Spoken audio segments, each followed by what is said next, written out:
welcome to Wikifiends. I'm your host, Joe. I'm David. And we are the Wikifiends. We're going to be reading Wikipedia and then having a chat.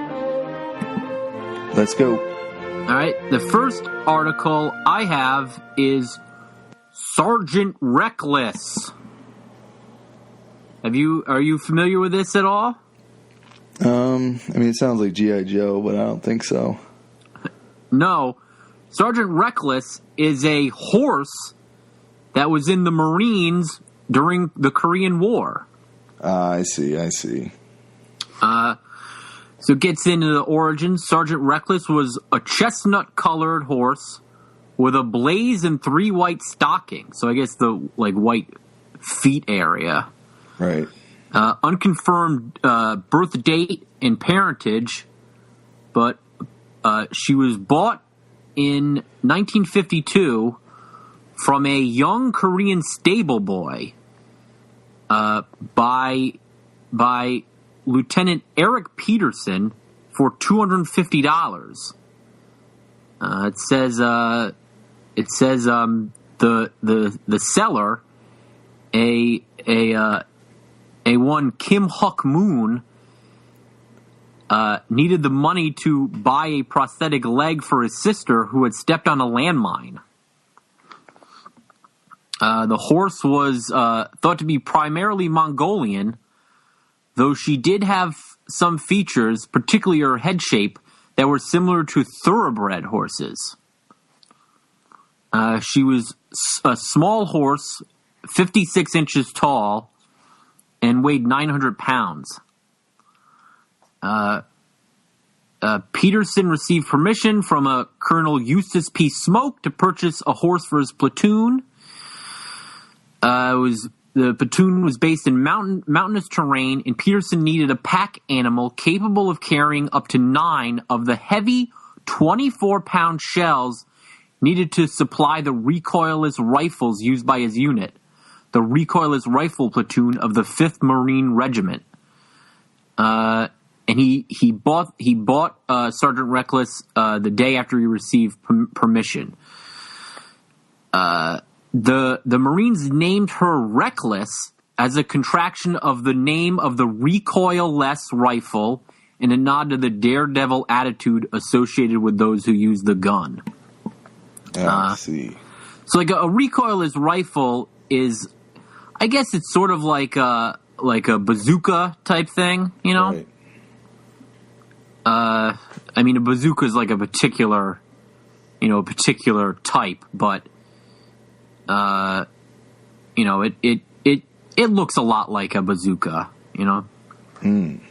What you would think of as a bazooka. Now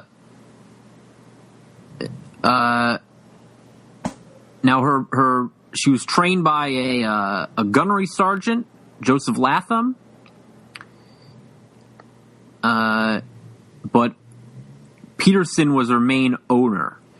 But a lot of people were involved with her. She had her sort of own private veterinarian who was also the medical corpsman, Navy hospitalman First Class George Doc Mitchell.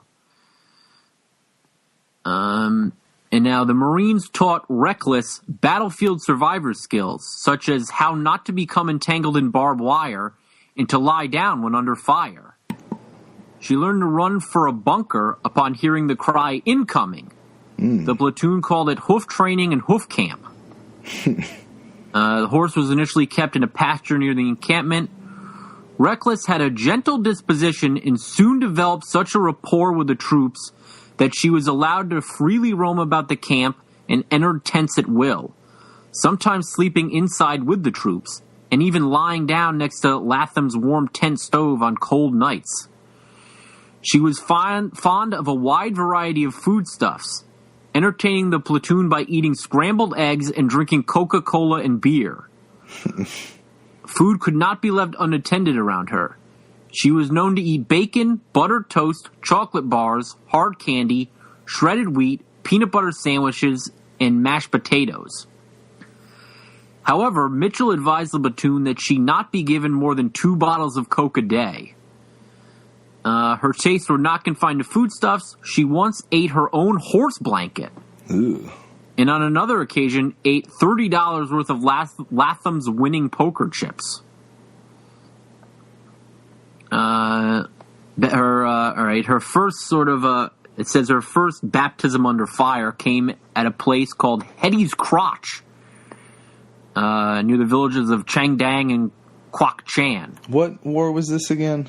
Korea. This is Korea. Okay. In the 50s. Though loaded down with 6 recoilless rifle shells, she initially went straight up, and all 4 feet left the ground the first time the recoilless rifle was fired. So, jumped in the air, essentially. She was shaking, but her handler calmed her down. The second time the gun fired, she merely snorted, and by the end of the mission that day, appeared calm and was seen trying to eat a discarded helmet liner. That's cute. She even appeared to take an interest in the operation of the weapon. I like all the flavoring for it. Yeah, it seems just like a lot of projection. Well, it's kind of like, I think it's coming from, because that has a source, Right. So I guess it's coming from another Marine who was just people will assign with their animals, they'll be like, oh, she's very smart, stuff like that. She loved, yeah, oh, she loves when I have on Jeopardy, shit like that. Yeah, the cat's very interested in how the computer works. It always comes around, yeah. But this is interesting. When learning a new delivery route, Reckless would only need someone to lead her a few times. Afterwards, she would make the trips on her own. Her most significant accomplishment came during the Battle of Panmunjom, Vegas, also known as the Battle of Outpost Vegas / Vegas Hill, over the period of March 26th to 28th, 1953. She made 51 solo trips in a single day, carrying a total of 386 recoilless rifle rounds, which weighed over 9,000 pounds, carrying 4 to 8 24-pound shells on each trip, covering over 35 miles that day. She was wounded twice during the battle, once when she was hit by shrapnel over the left eye and another time on her left flank. For her accomplishments during the Battle of Vegas Hill, Reckless was promoted to corporal. When not on the front lines, Reckless packed other items for the platoon, and it was particularly useful for stringing telephone wire. Carrying reels of wire on her pack that were played out as she walked, she could string as much wire as 12 men on foot. And she became the first horse in Marine Corps known to have participated in an amphibious landing. And a little more flavoring. The commanding officer of the transport halted loading operations when he saw the platoon on the dock with Reckless. He refused to take her on board his clean ship, which had won an award for being the cleanest ship in the previous 2 years. However, once the Marines produced the loading plan the ship's commanding officer had approved, which specifically listed Reckless and her equipment, she was allowed on board. But once on the ship, she became sick, which is not good. But more, just like hijinks. It says she became accustomed to the motion of the sea, though, of the boat at sea after a while. Some more sort of hijinks. When the 1st Marine Division was moved to a rest area soon after the move, some platoon members posed with Reckless and assigned challenging the thoroughbred native dancer to a race. They called the race the Paddy Derby in the field Ups and Downs, which is like ups and downs, but downs being Yeah, like Dismal Downs or something. Well, Downs is like a name for a racetrack, right. I don't know, I can't think of a real one, but Piedmont Downs, maybe? I don't know. That might be a thing. Yeah. But the Marines never received a supply. And then Randolph M. Pate, then commander of the 1st Marine Division, gave Reckless a battlefield promotion from corporal to sergeant in a formal ceremony. She was also given a red and gold blanket with insignia. Reckless was promoted again to staff sergeant at Camp Pendleton, California. This promotion was also awarded by Pate, who had by then advanced to commandant of the Marine Corps. Pate personally presided over this promotion ceremony, and she was honored with a 19-gun salute with a 1,700-man parade of Marines from her wartime unit. So I guess they really, a lot of them were really fond of her. Yeah, very popular. And it says she was an early example of an animal holding official rank in a branch of the United States military. Right. For her exemplary service to the Marine Corps, Reckless was awarded 2 Purple Hearts, a Marine Corps Good Conduct Medal, a Presidential Unit Citation with Bronze Star, the National Defense Service Medal, a Korean Service Medal, the United Nations Korea Medal, a Navy Unit Commendation, and a Republic of Korea Presidential Unit Citation. She would wear these awards on her horse blanket, plus a French fourragère that the 5th Marines earned in World War I. An article in the Saturday Evening Post published in April of 1954, while Reckless was still in Korea, resulted in a campaign by American supporters to get the Marines to bring her to the United States. Now, prior to departure for America, a ceremony, including a band for Reckless's rotation to the United States, was held during halftime of a football game between the Marine Corps and Army. She left Korea for Japan, and then she was on a transport ship. So it says here, Reckless's entry in the United States was not without its challenges. Custom Bureau was not much of a problem, but the U.S. Department of Agriculture insisted a medical check and lab test be completed.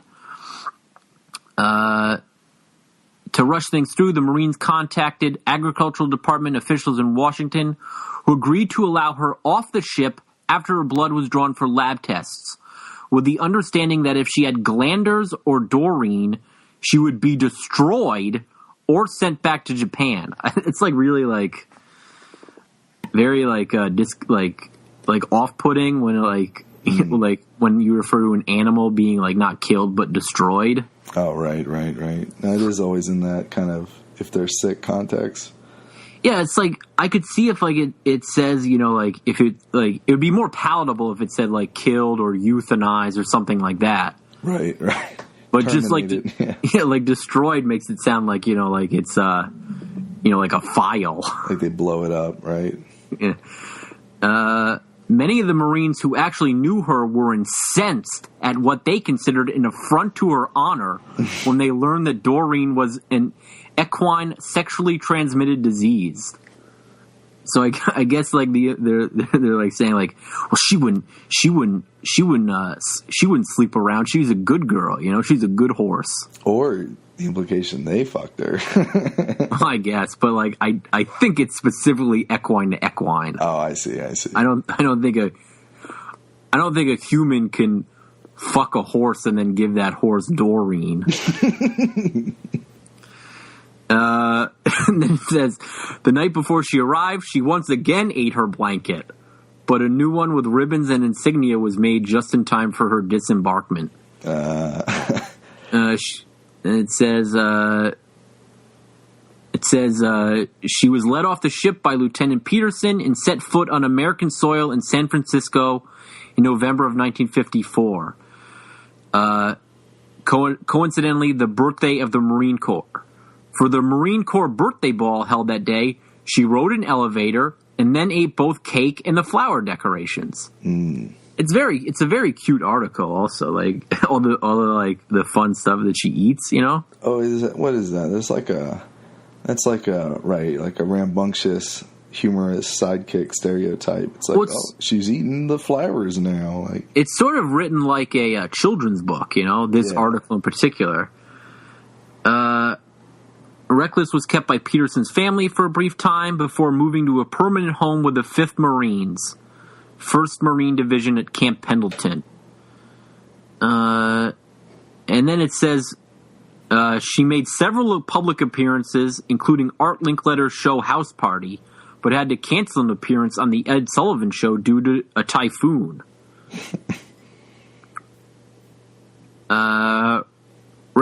Reckless was well cared for and treated as a VIP during her time at Camp Pendleton. It says the Marine Corps was also careful not to allow her to be exploited by commercial interests. She produced four foals there. And it says, all right, let's see here. And I guess her kids also, her children also served. Jesus. Reckless retired from active service with full military honors at Camp Pendleton on November 10th, 1960. She was provided free quarters and feed in lieu of retirement pay, per Marine Corps documents. But sadly, she developed arthritis in her back as she aged and injured herself on May 13th, 1968 by falling into a barbed wire fence. Oh, Jesus. She died under sedation while her wounds were being treated. And she was estimated to be 19 or 20 years old. It says here there's a plaque and photo commemorating her at the Camp Pendleton stables.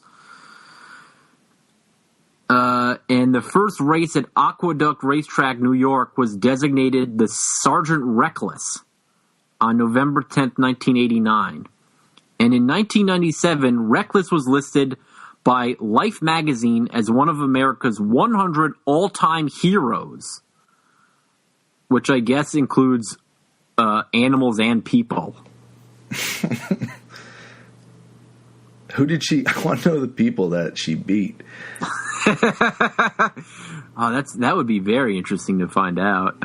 Yeah, this horse contributed more to the last century than you did. Well, I mean, maybe he didn't contribute as much, but definitely more of a hero. Right. Yeah. Like maybe she didn't contribute as much as a Bill Gates, but Bill Gates looks like a big wimp compared to her. Right. Bill Gates is an example. I don't want to besmirch the actual man, But Bill Gates is shit. All right, well, compared to this horse. Yeah, it has a little black and white some black and white photos of her. She's pretty cute. I mean, I'm not super into horses, but seems like a good horse. I do like the stuff about eating the blankets, though. Mm-hmm. It's like there's the one aspect where she's good at like transporting war materials to a unit, like a military unit in need. Mm-hmm. But there's also the thing about just eating like anything that she sees, Right. That's like cartoonish. Yeah. But I think it's a pretty fun article. Mm-hmm. I mean, it's kind of like, it's like anything. I don't want to glorify, war or combat, but, Right. It is interesting. I feel like I've looked through those list of, like, animals who have served in the military or have, like, military positions. And I feel like you see a lot of ones like there's, like, a penguin that's, like, a sergeant or lieutenant in, like, the Norwegian army or some shit. And, like, I'm pretty sure that penguin was not involved in operations, you know what I mean? It's kind of interesting to hear when they actually did use them for something. And it wasn't just, like, a totem. Yeah, well, I mean, I guess, like, at the bare minimum, they would have to be, like, morale boosters, Right. Well, I mean, but yeah. Not actually doing stuff, Yeah. It's interesting. This one came from a sense of pragmatism first. It's weird though that they talk about like just this one amazing horse that like, what if the horse fucking died? Like, who's gonna carry that heavy shit then? I'm surprised there wasn't like an understudy. Yeah, I don't know. I guess it would be like any right, anything really. It was like if like if a guy dies, there's only so many times, like if it's a guy's job to work a radio and he dies, it's not like they can always have like a backup radio guy there. That's true. Just like anything. I mean, I guess they had other horses. It didn't seem like in this division, but in this particular one, didn't get killed, so that in and of itself is something of an achievement. Yeah, she survived. Right, and was awarded numerous honors. Right. That's also like a cute thing, like a horse that has medals on its blanket. Well, she ate him. It's doubly cute because it's like it's cute that a horse would like be distinguished enough to get medals, but then also like not. You also know the horse doesn't give a shit about it, so it's just like and that really drives it home that she ate them. Well, I don't want to make it seem like she was doing a thing like where Vietnam vets would throw away their medals, That's why it wasn't just she ate him, not because she's a horse, because she was a conscientious objector. She was making a political statement. Right. No, I don't think that was the case. I think it's probably just purely from her status her equine status. Well, I don't presume to speak for anyone. Who knows? That's what I'm assuming, though. There's a loose rule you use. It's to assume incompetence rather than malice. So I think that applies to people as well as horses, though. Yeah, I think I use that principle. Yeah, it's pretty. It's probably I think it's pretty helpful. Dumb before evil. Dumb is much more likely. Well, I don't know why you had to dumb down the saying. I mean, I say incompetence before malice, and you just swap out two synonyms. Dumb before mean. Yeah. I'm trying to be, crystallize in simple language. Yeah. So that's what I have. Sergeant Reckless. Very nice. Take it away, Dave. Okay. The Crime Bible. The Crime Bible is a fictional religious book that appeared in various comic book series published by DC Comics. The book and the religious groups that have formed around it exist within DC's main shared universe known as the DC Universe. The book deals with the exploits of Cain and his works of evil in the world in association with Lilith. The copy of the Bible seen most often in the DCU allegedly has a cover of stone made from the physical rock he used to kill Abel. So what? Let's get into the specifics of it. Does it? It doesn't appear that frequently. Mm-hmm. The Crime Bible first appeared in the 2006 to 2007 series 52 in the sections dealing with the characters Renee Montoya and Batwoman. The story was continued in the later part of 2007 in Crime Bible, 5 Lessons of Blood, a 5-issue limited series featuring Montoya and her new guise as The Question. Since then, it has reappeared as the inspiration for the villains facing Batwoman in Detective Comics, in which it appears that a rift has developed between the followers of the Crime Bible based on differing interpretations of its teachings.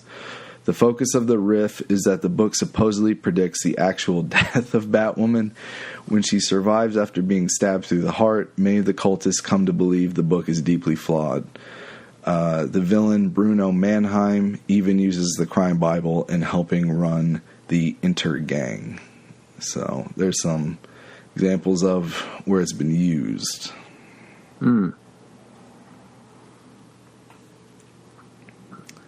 So that was weird. You know what I mean? It's like a weird, like, what is it? I found it in a list of, like, fictional books, you know what I'm saying? Like, which sounds like a good list. Well, that's what I'm saying. Like, it's like, what is it? Incidental? It's like, yeah. It's I'm sorry, I may have missed this. When did it first appear? Like late, like 2006. All right. You think it's like a thing where they're running out of steam, maybe? Well, yeah, it is kind of throwaway that it's like, oh, well, it's the Bible, but Cain wrote it, so it's evil, you know. Yeah. It's kind of like, it seemed like there would be a lot of history, you know, involved in an object like that. Well, it's pretty interesting, though. It's a weird thing, yeah. Like, I thought it kind of it provoked me when I read it. Now, is there a copy you can buy? No, I mean, they made a miniseries based off it, but you know, that's about as close as it's going to get. But they don't have a physical book you can get. No. That seems like a thing that would be on Etsy. Right. Yeah. Well, it seems like, easily expanded upon. Yeah. Or you could get a thing that looks like it, and then it's like a notebook inside. Oh, right. Yeah. Well, so the first one was supposedly made with the rock that killed Abel, so you just make one out of fucking pipe cleaners or something on Etsy. You could make one out of like a plaster of Paris. Yeah, or like maybe like a like that light, like a light airy clay, you know? Right. Like magic clay or whatever. Yeah. I don't know. Like Sculpey, super Sculpey and shit. Sculpey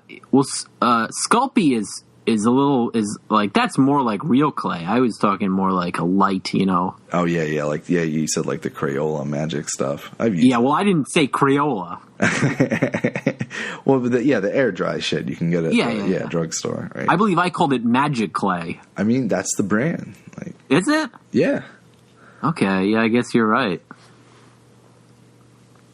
How about one where it's called magic clay, but it's MIGICK? What, like neo-pagan, like magic? Yeah. That's an aside. We shouldn't go into that too much. Yeah. It's like magic markers. It's like all like Crowley theme shit. Well, anything else? No, I mean, like, I just thought it's a funny idea because it's like, if like the idea of like a counter Bible, it's like the other side of the Bible. And it's like the idea of Cain. It's just like, fuck him, I had to kill him. You know, it's just kind of like, it's a weird like thing to visualize. Like, God's wrong. Like, leave me alone. Like, now, is this the thing you would like? Does this give you any inspiration to do this in one of your projects? To have like an alternate perspective fictional book? I've had like ideas for like, I don't know, like I had an idea about like a time traveler that goes back to Sodom and Gomorrah or something, you know what I mean? But like, but I guess it's kind of, what is that? Like historical fiction. And then I guess it'd be like, I guess it's kind of the same thing. I mean, or what was that one movie with fucking William Dafoe, The Last Temptation of Jesus? Did you ever see that? Last Temptation of Christ? Yeah, that's something. Is that Willem Dafoe? I think so. I've never seen it. Isn't that Martin Scorsese made that? I think so. So. I mean, I don't know if it's, I guess it is fiction because he like lives past the crucifixion and gets married and stuff. So I guess that's kind of, I mean, that's a little different from this. It's like, what is it? Yeah, I mean specifically like a book that's sort of like a fake historical, right, alternate history thing within a piece of media. Well, I mean, I guess, yeah. I guess there's like two ways of doing it, right? Like you either rewrite it or you try to fill in the blanks, like you make something that fits in with canon, you know what I'm saying? Yeah. And I guess if you like, did you ever hear like about like the apocryphal books? Like I think there is like the Book of Judas is kind of like that, and it's that's the thing. If you do shit like that and you do it well, you could develop your own branch off. You know what I mean? That's kind of what a lot of that shit's based on. You know, it's kind of interesting. Well, this isn't religious at all, but it reminds me also of that. I remember it was big when I was a kid. It was always at like Scholastic book fairs. I remember seeing it a lot. It was at it was like it was like a play on the three little pigs and the big bad wolf, but it was like it was from the wolf's point of view. Oh yeah, that kind of sounds familiar. It was like the pigs were being jerks, you know? Yeah, they're not so. It's revisionist. I think that was more of a thing, though, about like that might have been like unreliable narrator. Yeah. I don't know. Huh. Well, that's pretty interesting. Yeah, that was weird. Yeah. All right, you want to do the next one? What do you got? I've got Locust Valley Lockjaw. Have you heard of this? No, I don't think so.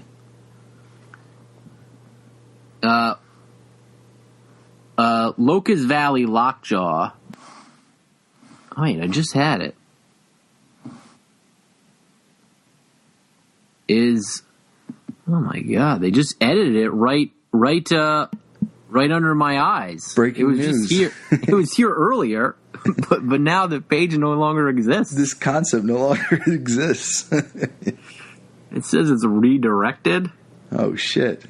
That's never happened on this show before, and like I was just looking at it today, and it's no longer a valid article. What the fuck? What was it? What can you remember? Well, Locust Valley Lockjaw. I'm gonna fucking find this. It's the term for like an upper class pronunciation, like accent. Right. It's also called Long Island Lockjaw. And it comes from the Locust Valley area in Long Island. And it's sort of some of the examples it had was like Thurston Howell III from Gilligan's Island. Oh, he spoke in that? I see. It was a lover. Right. Yeah.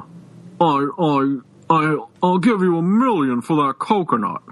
I mean, is that like New England? You say it's Long Island? Yeah, it's not New England. Mm-hmm. It originated from Long Island.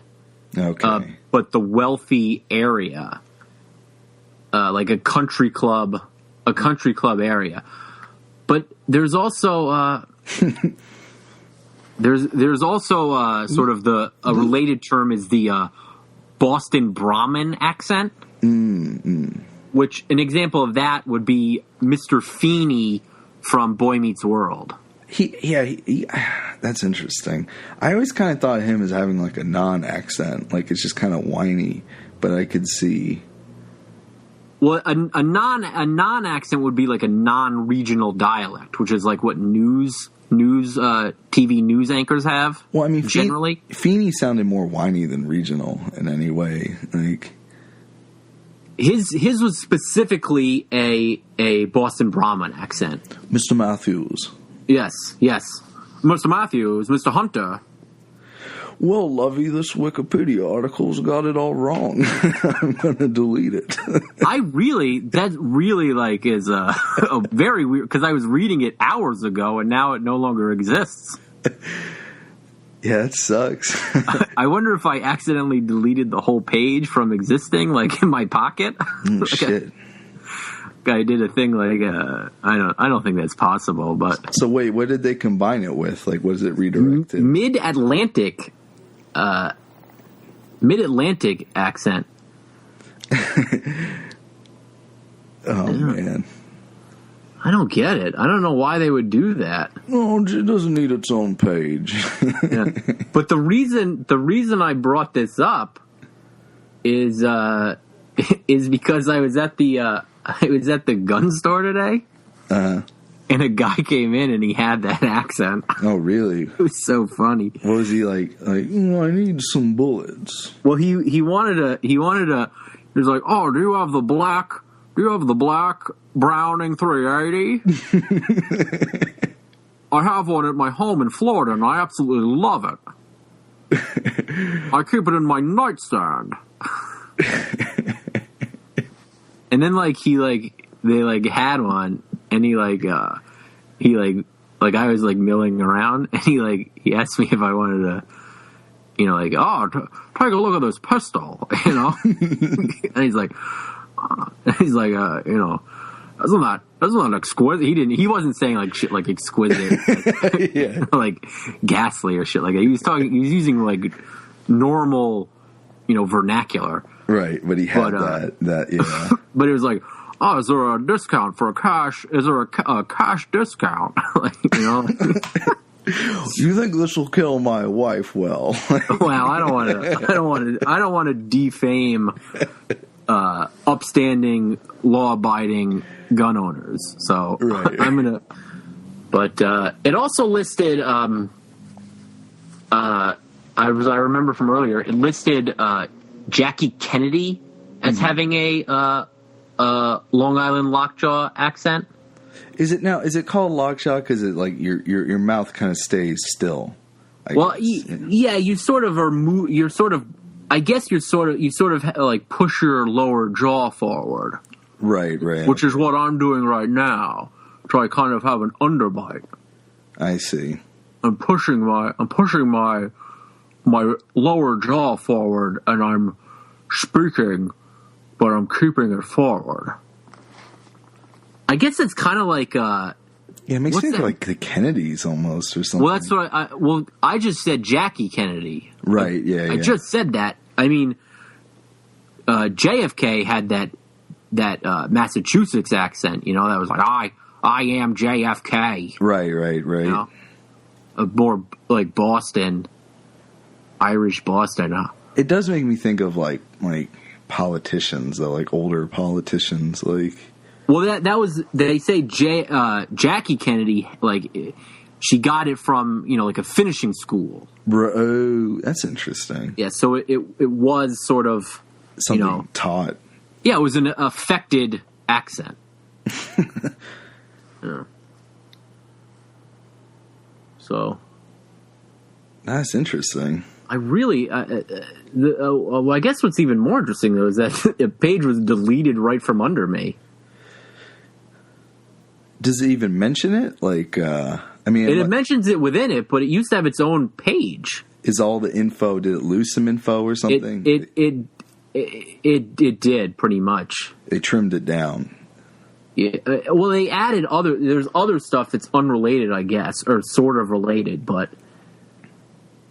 And like if you like, I went into Google and I typed in Long Island Lockjaw. The first result that comes up is Locust Valley Lockjaw. I click on it, and it redirects it right to Mid-Atlantic accent. And it was, okay. It was there today. It was there, maybe 5 hours ago.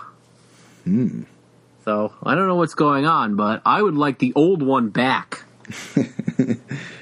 You got to do this shit fast. If you find an article, you got to read it right away. Otherwise, they might just put it in the bigger accent article. I'm gonna send a nasty letter to Stephen P. Wikipedia. Well, Wikipedia is getting a nasty letter. Should we just keep talking like this and not do any other articles? No. No, you want to move on to the next article, I think. Yeah. Should we do the other articles in the voice? Let's leave it here, Lovey. All right.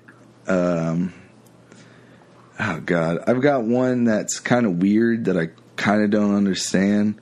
And I got one that's it'll just generally be funny. It's like a one that's just like an easy win. Like, what would you rather hear? Well, I guess the easy win because the other one was also weird. Like the Kane one was also weird, so. All right. Yeah, okay. Fair enough. All right. So, pirate codes or the pirate articles or articles of agreement were a code of conduct for governing pirates. A group of sailors, on turning pirate, would draw up their own code or articles, which provided rules for discipline, division of stolen goods, and compensation for injured pirates. Now that's the part that's kind of interesting to me about it. There's like insurance, you know what I mean? It's kind of weird. Yeah, I feel like I've heard that before. Okay. No, I hadn't. I was kind of very surprised by that. Okay, so Buccaneers began operating under a set of rules variously called the Chasse Partie, Charter Party, Custom of the Coast, or Jamaica Discipline. These eventually became known as the Articles of Agreement or the Pirates' Code. Pirate articles varied from one captain to another, and sometimes even from one voyage to another, but they were generally alike in including provisions for discipline, specifications for each crewmate's share of treasure, and compensation for the injured. Each crew member was asked to sign or make his own mark on the articles and swear an oath of allegiance or honor.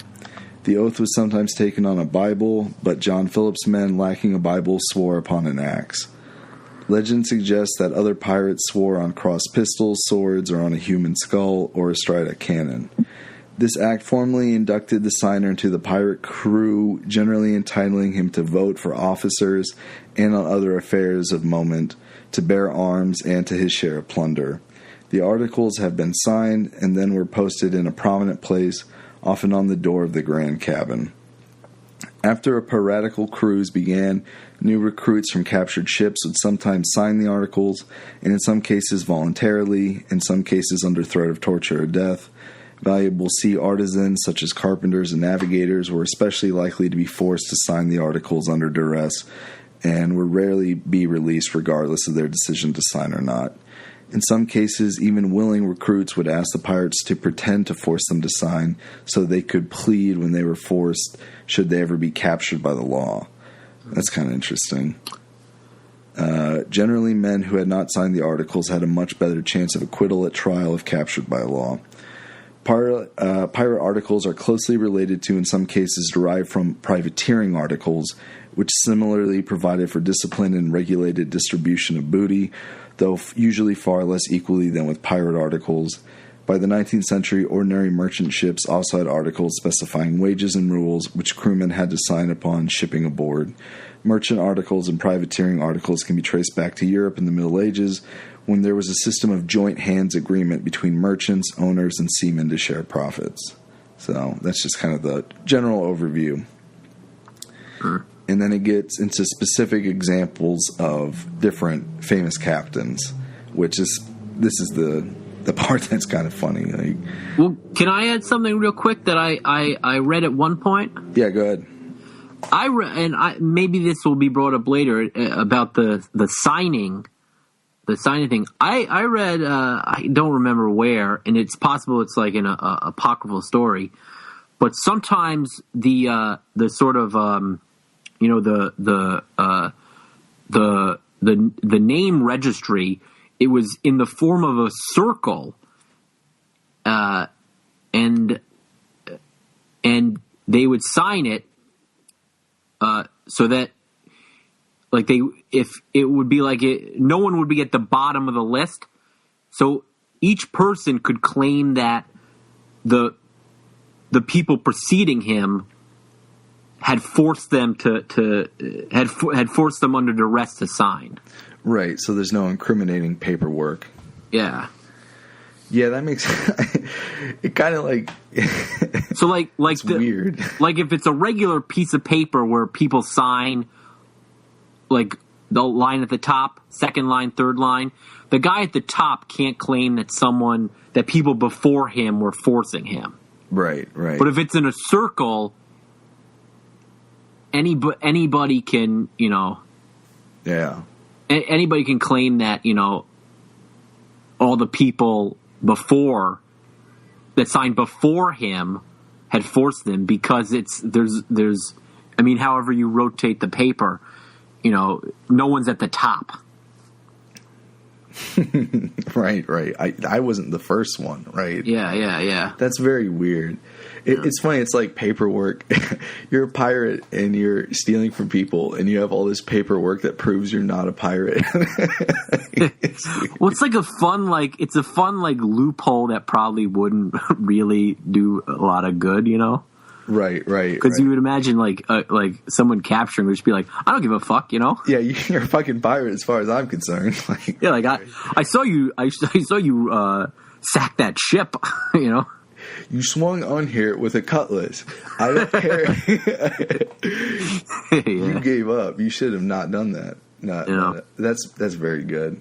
I never even thought about that aspect to all this. That's so like fucking ridiculous. Like it's like weird loopholes that like logic. Yeah. It's like stuff you'd see on the internet now about like how to get away with like not paying your taxes or something.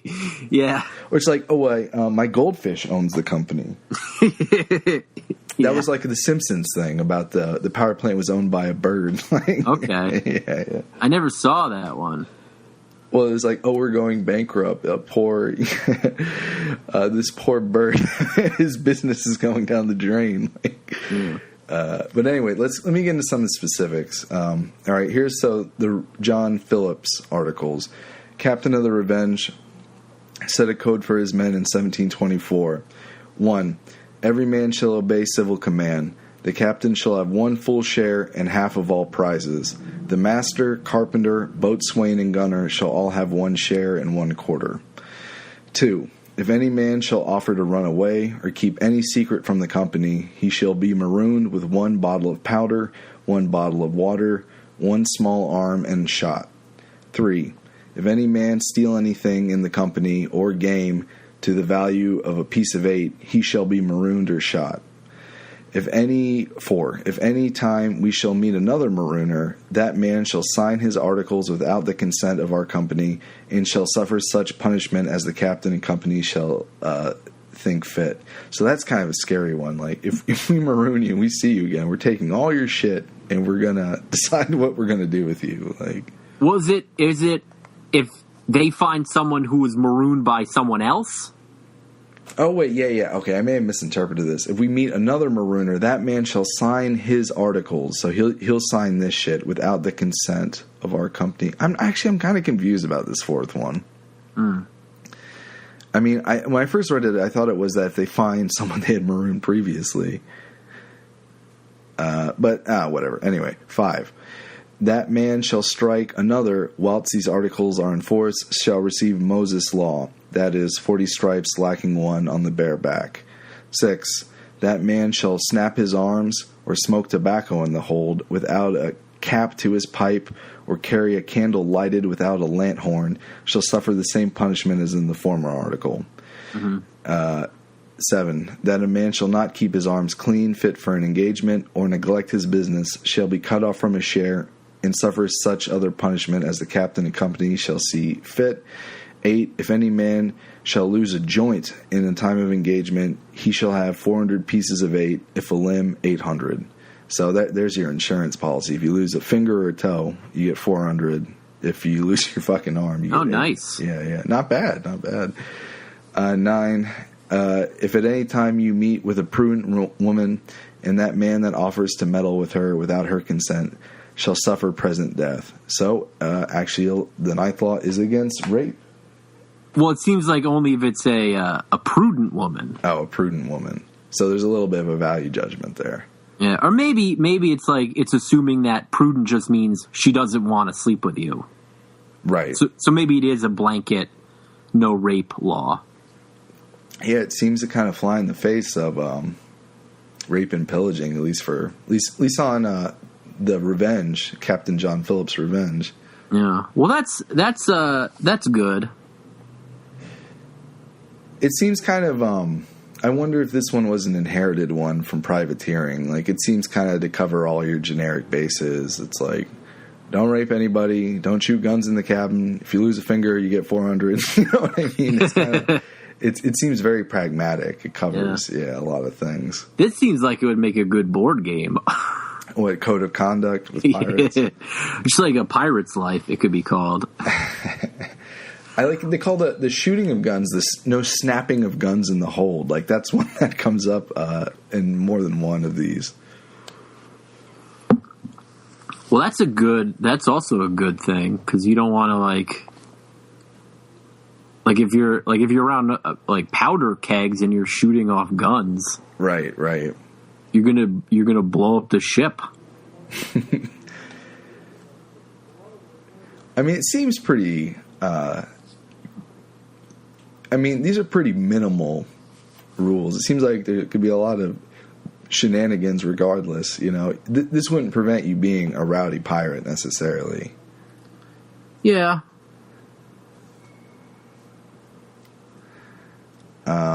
Here's a shorter one. John Gow, the Articles of John Gow. His ship was also called the Revenge. 1. Every man shall obey his commander in all respects, as if the ship were his own, and as if he received monthly wages.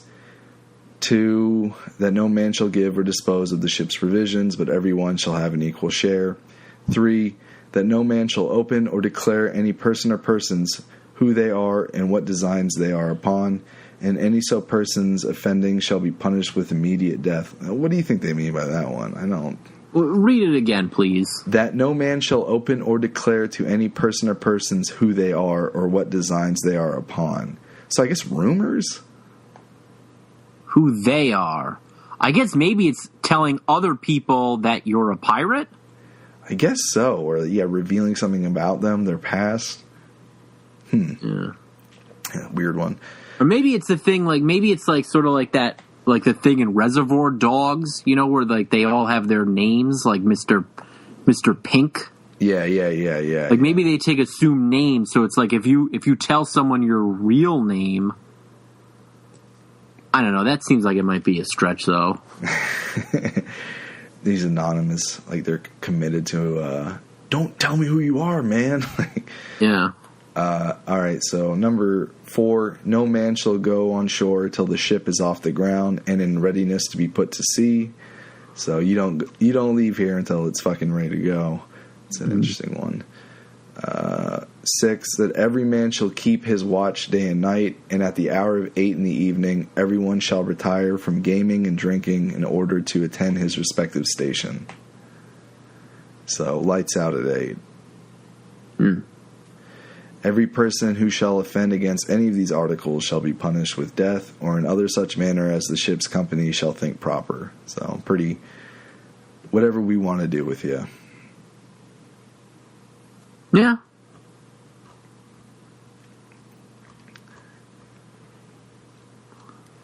Well, do they have any other ones? Yeah, they have, I'm trying to find ones that just have kind of interesting, unique ones that seem like, let's see, this one's from a partial code from Henry Morgan is preserved in the book The Buccaneers of America from 1678. No person to game at cards or dice for money. So no gambling, I guess. That doesn't seem very pirate-esque. No.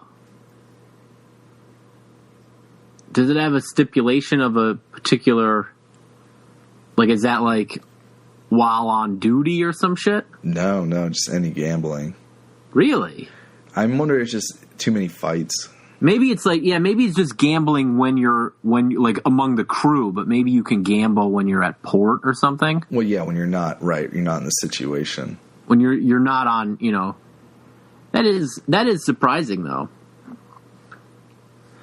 There's some kind of anti-mutiny ones. Maybe this is what they meant. No man to talk of breaking up their way of living till each has shared 1,000 pounds. In order to do this, any man should lose a limb or become a cripple in their service. He's to have $800 out of the public stock and for lesser hurts proportionally. So that's an odd one. I guess if you don't work off 1,000 pounds, you're not allowed to break your contract.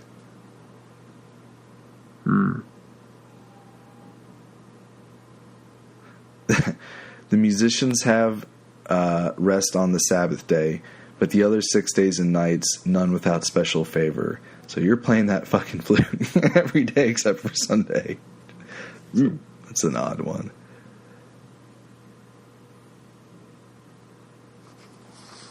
Do they have any other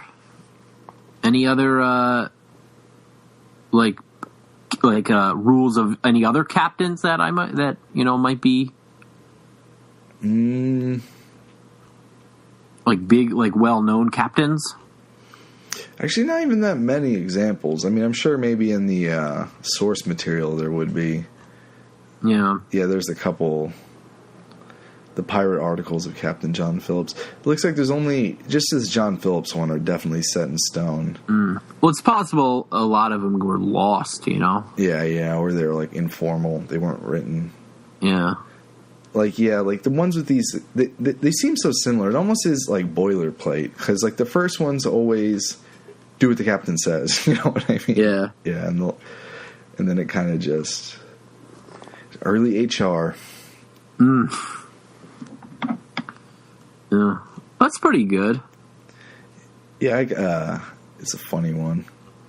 Yeah. Contract law, warrior code, codes of conduct. Remember when pirates were really big? Yeah, do you think they'll have another swing? Probably. Like 5 years. I remember my friend Mike was really into pirate shit. Like at what age? It's like as a young adult? Yeah, like late teens, early 20s. Right. And like, I think he really just liked like drinking though, and he thought like that's what pirates do. Yeah, if he thought it was like if he affected acting like a pirate or like saying pirate type phrases, it would like make it more palatable. The fact that he was being essentially an underage drunk.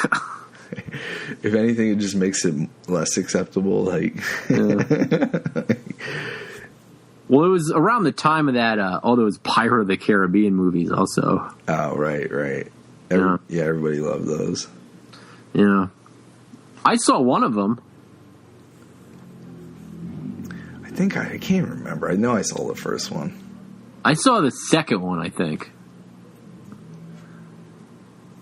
Dead Man's Chest, I think. It's pretty good. Was it just those movies? Was there anything else that kind of... Because that was just There was a ton of pirate shit floating around. And there was all that, like, Pirate Day and stuff like that, you know? Wait, what the fuck? There was that one show about, like, that, like, British...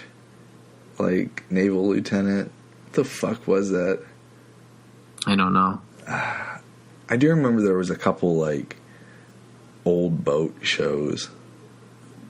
It was McHale's Navy. It's a good movie. Yeah, well, it was a show. Right. The movie is very good, though. It's one of my faves. Yeah. You know what else is good? What's that? Sid Meier's Pirates. We'll have to read more about that another day. That's a really good game. All right, well, do you want to do another article, or do you want to go straight to the games? Whatever you want. Do you got a short one? You want to do one more, and then we'll... I've got a short one. Okay. This is the Wimmelbilderbuch. And a Wimmelbuch or Wimmelbilderbuch, from German loosely translated as teeming picture book, is a special kind of picture book distinct from other large format picture books. It usually has full spread images, gatefold pages, and drawings of richly detailed with numerous humans, animals, and things, from which the name Bilderbuch art results. Typically, several everyday scenes, such as a zoo, a town, or a farm, are connected within a single image. Wimmel books with things to be discovered are aimed at children from about 18 months, and they enjoy great popularity among children and parents. The depicted scenes of everyday life make a lively exchange between adults and... All right, well, that's not necessary to read. Wimmel book authors include Richard Scarry, Ali Mitkuch, Rochart Susan Berner, and Ava Sherbarth. Wimmel books for older children include the renowned Where's Wally, which is the UK name for Where's Waldo, series by the British illustrator Martin Handford. And it also says Hieronymus Bosch, Peter Bruegel the Elder, and Hans-Jürgen Press are regarded as the fathers of the format. Which makes sense, you know?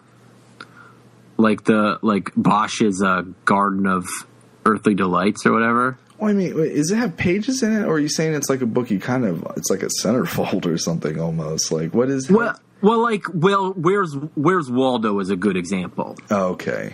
It's like it's a book that's usually, you know, larger than a letter size sheet of paper. Right. So bigger pages that open like a magazine almost, like not a centerfold, but like a regular, you know, splash spread. Yes, splash page, and that are just filled with a bunch of different things. So either a Where's Waldo, or like, you remember those I Spy books? Yeah. Like that. I see. The Where's Waldo page, or Where's Wally, it's pretty good. It has like the different characters it lists. And in a couple instances it lists like hints on how to find them, which is very funny for a Wikipedia page. Spoiler alert, yeah. Well, I guess like, you know, like look out for the the stripes, shit like that, you know? Yeah, no shit. like in for Wizard Whitebeard, first seen in The Fantastic Journey, his signature is his exceptionally long beard, which is often the key to finding him. It's funny. That seems like someone's opinion. Yeah, I think there should be like a citation thing where it says non-objective information. Where it says like individual research or like personal research. Right. Because it's probably true, you know. Yeah, probably. Yeah. And then I don't know why it would be called Where's Wally in the UK, but Where's Waldo in the US? Is it like Waldo means something else or something? I don't know. It says Wally, whose name was localized for certain international editions. But it's not like Waldo's a less common name than Wally, isn't it? Well, that kind of doesn't make any sense. Like, we'll never sell these. If Waldo, what the fuck is Waldo? Like, why would it be? Yeah, why would it be renamed? Why would it be renamed from Wally, which is acceptable, to the less common Waldo? Yeah, it's weird. It has the list of all the individual names though for different countries. Like in Czech, it's Valdik. Where's Valdik? In German, it's Walter. It seems completely arbitrary. It really does. Norwegian is Willy. Oh my god. Yeah, it's pretty good. I wonder how much... That guy probably made a shitload of money off those. Oh, I'm sure. Fuck. And it lists for Italian 2 different names. There's Wally and then Ubaldo. Yeah. All right, well, I guess that's two different topics, though. Yeah, it is. The Wimmelbilderbuch and then Where's Wally? So what exactly was the translation of it again? Wimmelbilderbuch? Yeah. Teeming picture book. Teeming picture book. And is this considered a genre of like a literary genre? It just says a special kind of picture book. Okay, so yeah, it's like a sub-branch of a picture book, I guess. Yeah. But I like stuff like that. And I feel like, not to like get too much into myself, but I do like to sort of make art that's sort of like this, you know? Large scenes. Yeah, large scenes with a lot of stuff going on. It's fun. I do. It's hard to not like respect and like kind of get into the large scene, like image making. But like I don't know about like Where's Waldo books and shit. No, I kind of don't like because it's like it's you can't like read it kind of discreetly. It's a big spread out thing. Like, well, I don't know why. How is Where's Waldo distinct from like a Bosch painting, though? I mean, neither of them you can discreetly absorb, you know, in a coffee shop, you know? They both have to be experienced large scale. Yeah. I mean, I guess that's the thing. Like, it's like you want to see it flat. Yeah. I don't know. I think it's like a good combination of like high and low art, though. Yeah, that's true. Like it's like good because like you can like if it's a good piece of art, you can appreciate it for like I don't know, like either its form or like, you know, something like a meaning behind it. But then you can also appreciate it like, oh, look what I'm like. Oh, I found this thing hidden here. You know? Yeah. Almost like gamifying it. No, like that's the thing. Like I remember there's that famous painting of like I don't know, like all these different Dutch parables, and you know it's all this stuff. I'm sure you've heard of this shit, right? Like, I don't know. It's like a what is it? Like an idealistic kind of rule scene, but it will have stuff like, you know, don't count your chickens before they hatch kind of thing, you know? Okay. Like all of these like sayings and like folklore are shown in it, you know what I mean? Like breakfast on your roof, it'll have like eggs on the roof. Yeah, all kinds of weird shit like that, you know what I mean? And I do like that. Like, you know, I mean, that's kind of an interesting thing. I don't know. I have a disconnect with the book, though, a little bit. Maybe I should look at more of the... Yeah, I think that's you being weird. Yeah, I don't know. I think you should get over it. I don't know. I'm not into it. That's weird. Well... All right, you ready for... you want to move on to a game? Yeah, sure. All right. So, I've got a list of idioms from Thai. Like, these are from the country, Thailand. Okay. So, I'm going to read you the literal translation, and you're going to try to guess what the idiomatic meaning is. Mm-hmm. Okay. To bow down one's head. Is that like to acknowledge wrongdoing? I guess close. It's to endure a difficult situation. Okay, that's not really that close. Okay. Frogs being choosy of their masters. Whew. Well, that's like... seems like a thing that's like acting like you have control over something you don't. No, I mean, this one's kind of a little tougher because I think it is directly related from an Aesop's fable. It's one who consistently wants to change superiors. Oh, okay. That's a much more direct Yeah. sort of thing then. Having hard bones. Is that like thick-skinned? Not dying easily. So I guess it's like tough. Yeah. Calling bones. Calling bones? Yeah. I don't know. A murder where certain effects lead to the conviction of the murderer. So I guess it's like, it's like evidence. It's like the signature. I guess so. Yeah, certain effects. Yeah. Let me see. No bones about it.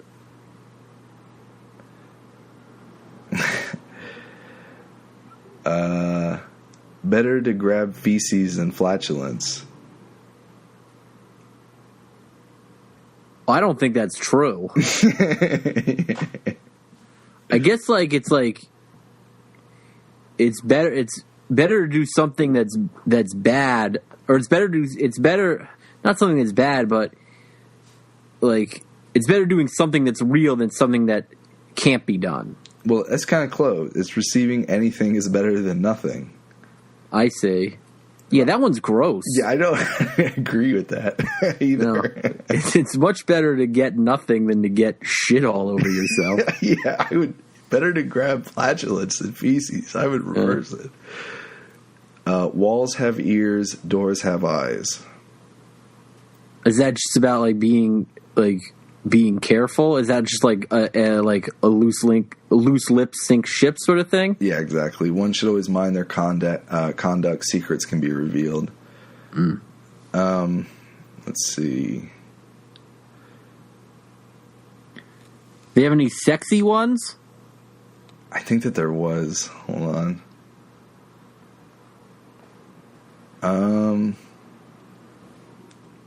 I don't know. If I see it, I'll read it. Better to get shit on your dick than a fart in your face. That's very crass of me. I would agree with that one also. I would agree with that one over the shit on your hand. All right, here's close. Second rated cock in the ring. It's like still a loser, right? No, one who serves as a substitute and may be called into service. Okay. Seems like that's related to cockfighting. Yes, that's what. Because like the second rated, wouldn't it be the loser, and that would be dead? I guess, but he's like it's like second banana. He's like the second best cock in the ring. Yeah, I took it to mean like a runner up is first place loser, like sort of like that. All right, how about salt dipped in salt? I don't know. Two persons not conceding to each other. Okay. Salt becoming maggots. Well, that's not possible. Well, what do you think that's idiomatic of? It's not related to something being impossible? No. Letting a good thing go bad? Betrayal by close family or friends. Yeah. That's weird. I don't see why salt is close family or friends. I guess it's seen as like a beneficial thing.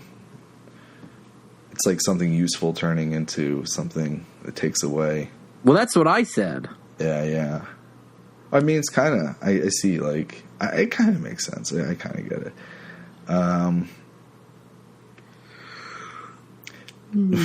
Another weird... Some of these are kind of interesting. Axe splitting a carcass. It's referring to a person's manner of speech. Is that, like, overly harsh? Well, yeah. Direct and inconsiderate. Okay. New rice, tasty fish. It's a state. What?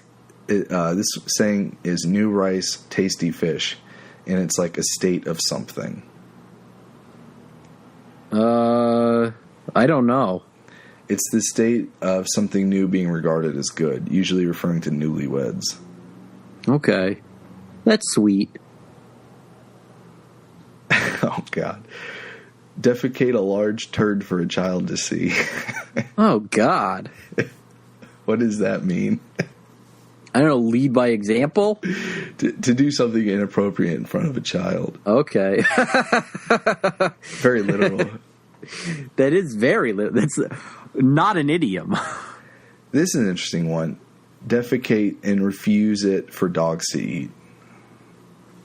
I don't know. That, To be a miser. Okay. I would not have guessed that. Let's see. Draw a tiger to scare the cattle.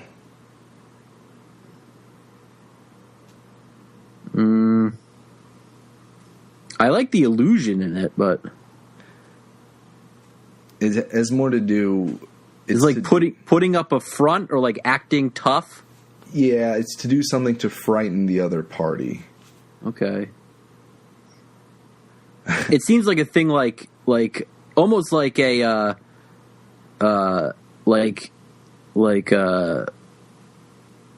believe you can do something and then you can do it, sort of an attitude, you know? Yeah. That's what it seems like. Like fake it till you make it, as like a cliche in English. Right.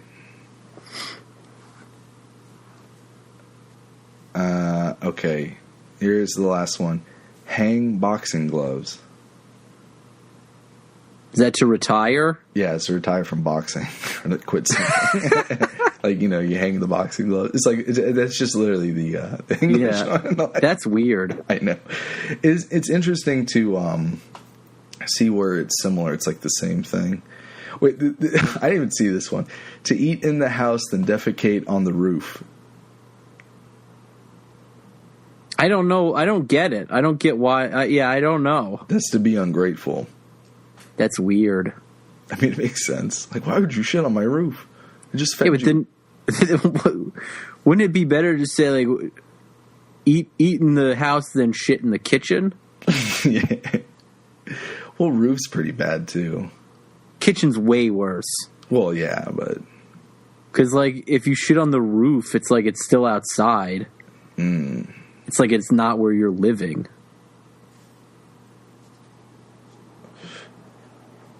Watch TV and shit in the bed. Is that one about? No, I just said so. No, I know. All right, what's your game? All right, it's a list of actors who played presidents of the United States. Oh, okay.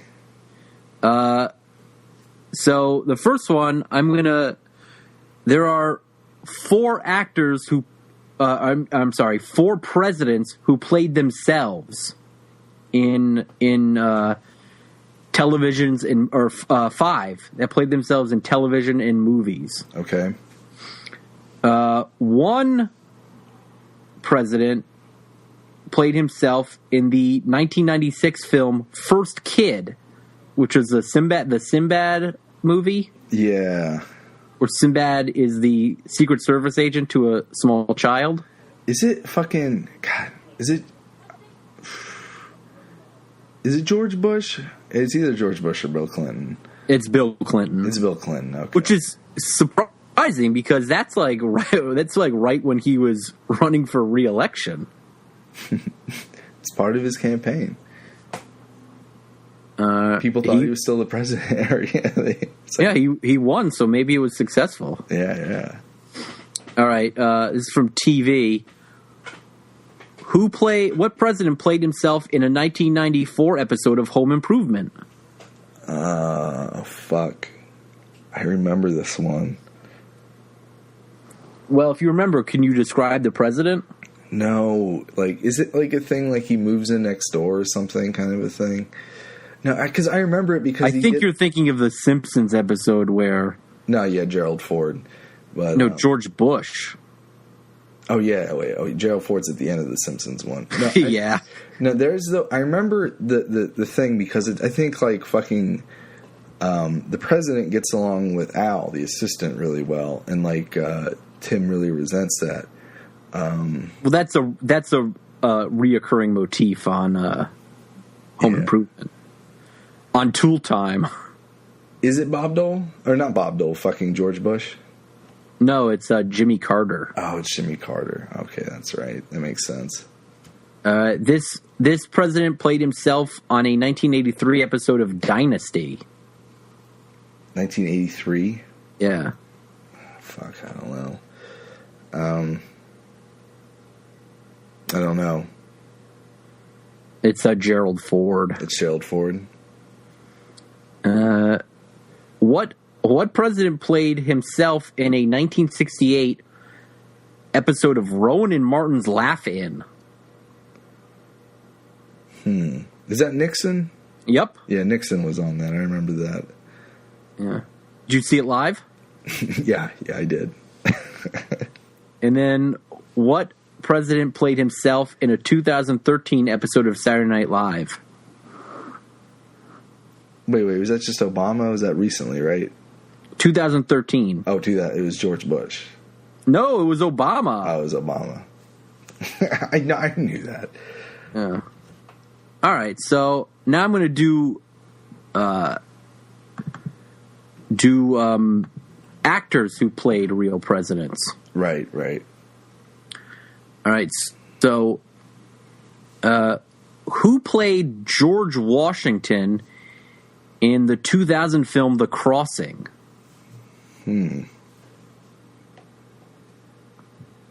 Yeah, I don't know. Like, I would have. Can you give me multiple choice? I really have no idea. All right, I'll give you multiple choice. Was it Bill Paxton, Jeff Daniels, or Nick Nolte?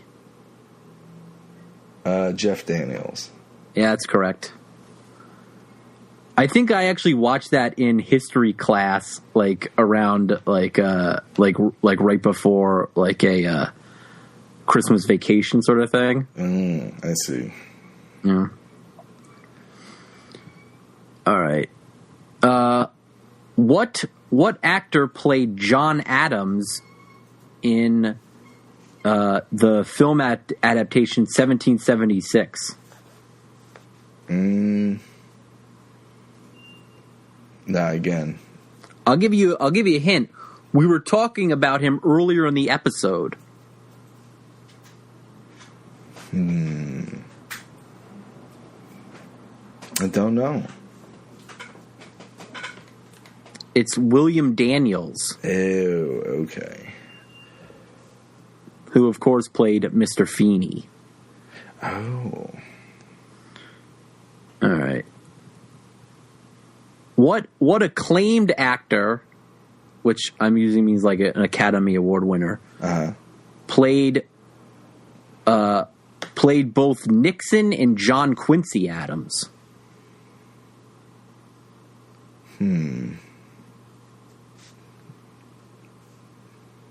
Now, this one I feel like I should know. I don't know. I'm trying to think of people who played Nixon. That seems easy. I can't remember who the fuck that was. It wasn't like Jack Nicholson, but I feel like it was someone like that. I'll give you a hint. He's British. I don't know. It's Anthony Hopkins. Okay. I didn't realize he played fucking Nixon. Yeah, he played it in. Wait, what did he play it in? He played Nixon in Nixon. That's crazy. Yeah. All right. What actor? And he's a comedian, known mainly for comedy. His comedy roles has played Dwight Eisenhower, Teddy Roosevelt, and oh no, wait, that's it. Just Eisenhower and Roosevelt. He's got to be a big ham. It's not Brian Blessed, is it? I don't know who that is. He was like a British actor. He's like a big hammy guy. No, he's American. Huge star. Wait, is it fucking John Goodman? No, thinner than that. Not a big guy. Huge stars and like very well known. Robert Duvall? No. I don't know. I'll give you a hint. He died a couple years ago. David Bowie? No, he died like a couple weeks ago. No, I don't know. I really have no idea who the fuck this is. Robin Williams. Oh, it was fucking... Oh, okay. He played Eisenhower in The Butler. Okay. And then he played Teddy Roosevelt in all of the Night at the Museum movies. Oh, yeah, that's right. Yeah, this is the thing. I'm thinking about, like, actual, like, historic movies, not, like, dumb fucking movies that have, like... Yeah. Well, a lot of them are historical. Very few of them are... like Night at the Museum type shit. Like, yeah. I mean, technically, that's not Teddy Roosevelt. Like, that's like what is that, like a wax figure of him? Yeah, well, I don't know. The magic in the movie might make it the actual Teddy Roosevelt. True. I'm not sure how it works. No need to split hairs. All right. This president has been played by Daniel Day-Lewis, Will Lincoln. Forte. Oh, you got it already. I knew that one. All right. Very good. All right. Let's see who else we got here. Oh, yeah, do it by actor. Well, I got to find one that is, like a president that has enough people. Yeah. All right.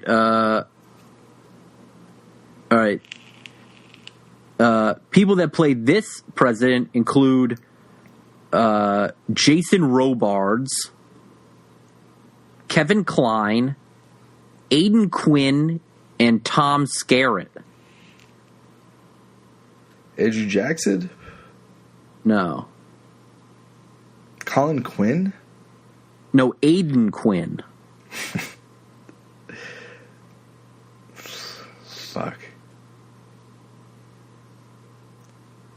And I'll read off what movie the person played it in, and then hopefully you'll get it at a certain point. Okay. Jason Robards played him in The Legend of the Lone Ranger. Ulysses S. Grant? Yes. I was just trying to think of what fucking presidents would actually be in movies. And it's like this, the amount of Civil War time theme movies, you'd have to have fucking Ulysses Grant eventually. Yeah. Well, other ones are, Aidan Quinn played him in Jonah Hex. Okay. Tom Skerritt played him in Field of Lost Shoes. I'm not familiar with that. And then Kevin Kline played him in Wild Wild West. Oh, okay. I thought that was going to be the big giveaway. Yeah. Let's see here. All right. What president has been played by Barry Bostwick, Bill Murray, John Voight, and Kenneth Branagh? I think it's an early one.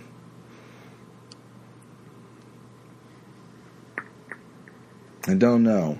I think it's a guy in a wig, though. Yeah? Have I got the era correct? No. Bill Murray? Yeah. Bill Murray was one of the actors. He is not a president. No, I know. Is he? Is it Teddy? No.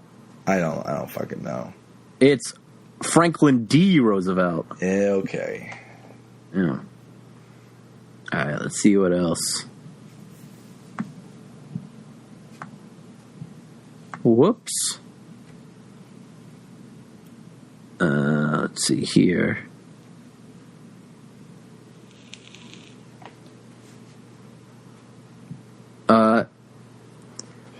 Charlton Heston played this president twice.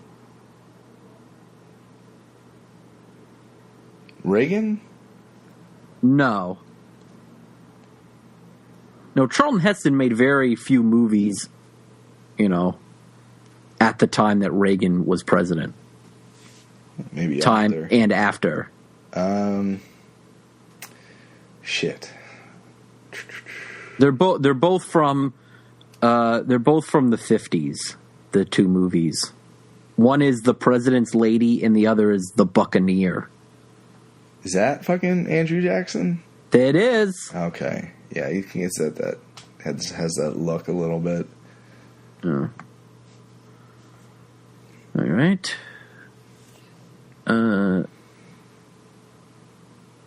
Let's see here.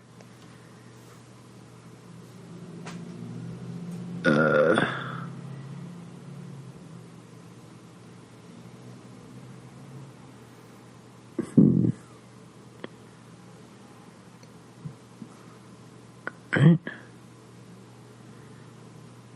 See, Randy Quaid, a bunch of people. Randy Quaid, Liev Schreiber, Woody Harrelson, and Bryan Cranston. Who is this? Who is the president depicted by these men?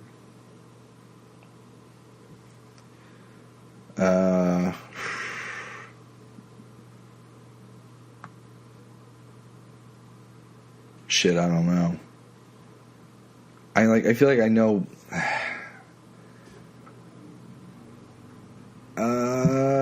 Fuck, I have no idea. It's LBJ. Okay. Yeah. All right.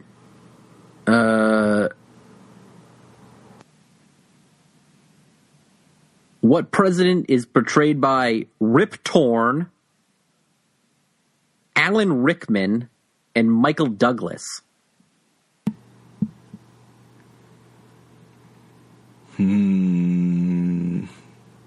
Ike? No. Who? It's Ronald Reagan. Oh, fuck. Yeah, I would have never placed Rip Torn as Ronald Reagan. Yeah. It seems like a stretch. Yeah. It threw me off. All right, let's see here.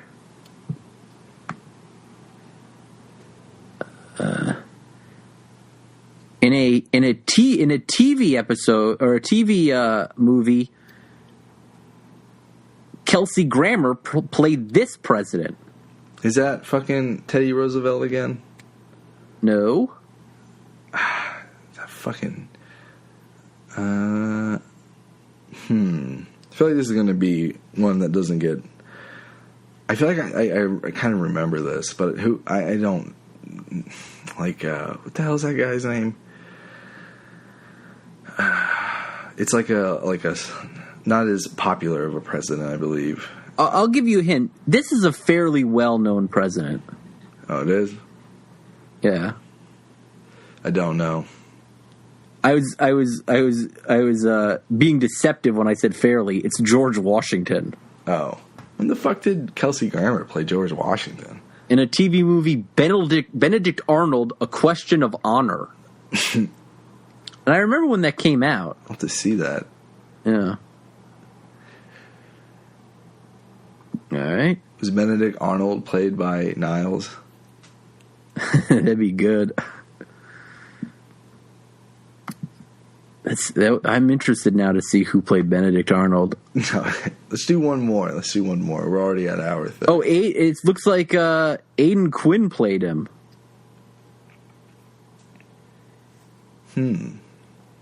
So we went from playing. Who else did he play? I forget. Are there any actors that only play presidents? I don't know. There's a guy. Let me see. It looks like Timothy Bottoms comes up a lot. I'm not entirely sure who that is, though. All right, let's do one more. There's a bunch of older ones that played. Oh, it looks here. Brett Steinley has played JFK numerous times. In Watchmen, Transformers, Dark Side of the Moon, Parkland. I don't know.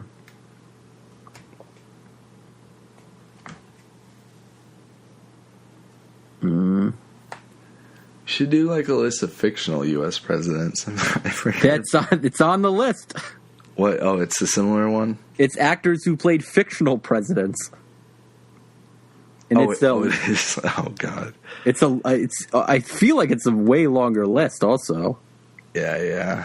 There's also actresses who played fictional presidents. Oh, very interesting. It'd be funny if they had actresses who played real presidents. And it's just like a woman in drag.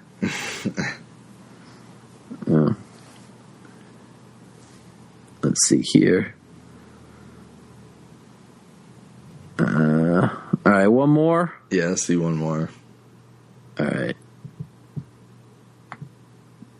So, you want TV or movie? Whichever. All right.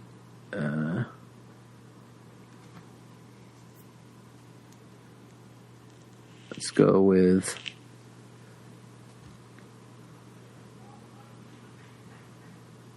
let's see here.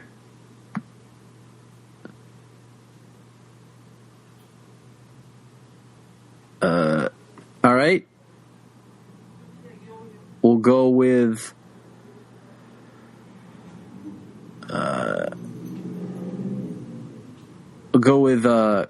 Gregory Peck, Hal Holbrook, Jason Robards, Chris Christopherson, and Lance Henriksen. Woodrow Wilson? No. Calvin Coolidge? No, one more guess. And this is a well-known president. Is it JFK? No, it's Lincoln. Oh, Lincoln? Yeah. So even more people, I see. Yeah, it's got a huge list. Yeah, I'm sure. Yeah. He seems kind of like an easy president to play because you're probably going to be wearing a fake nose and that beard. Just like everybody looks like that. Well, you know who else played Lincoln in a movie? Who? Brendan Fraser. Yeah. Did you know that? The best portrayal. I did not know. What was that, in The Mummy? No, it's in the movie Bedazzled. Oh, that's weird. Yeah. It's like a thing like he gets wishes. Oh, I see. And like he wished to be it's like a, like ruined wishes sort of thing as a thing behind it. Right. And he wishes to be like a powerful man. Oh, I see. And he's Lincoln, but it's like the night that he gets shot. So that's the monkey's paw element. All right. Well, all right, man. Time to go. Yes. All right. Well, I want to remind everyone to check out Omega Land, the post-apocalyptic tarot deck available on Amazon.com. And also, feel free to send us an email at wikifiends@gmail.com. Do you have anything you want to add, Dave? No, that's about it. All right, well. Have a good night. Goodbye. If you like fast-paced card battle games... That British... Just have that British voice do the whole show. If you like fast-paced high fantasy battle games... David Stay Wars or Backstab. Yeah, you want to re-record that? I'll do it. You like... I'll send you I'll just send you the script.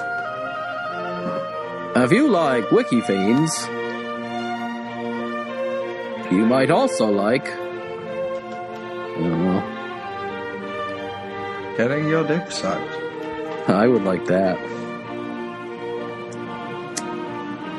So sad.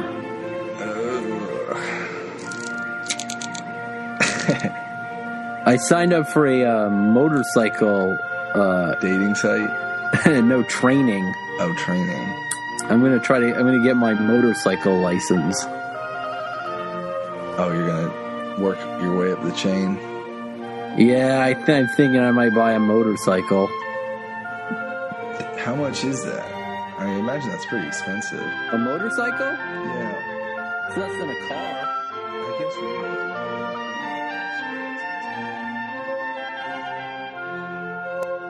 If you love fast-paced battle card games and high fantasy, you may love David's Stay Wars Backstab. Romp with your friends through castles and dungeons. But watch your back. You can't trust anybody. Backstab is published by US Games. Now available on Amazon. Google Backstab card game today.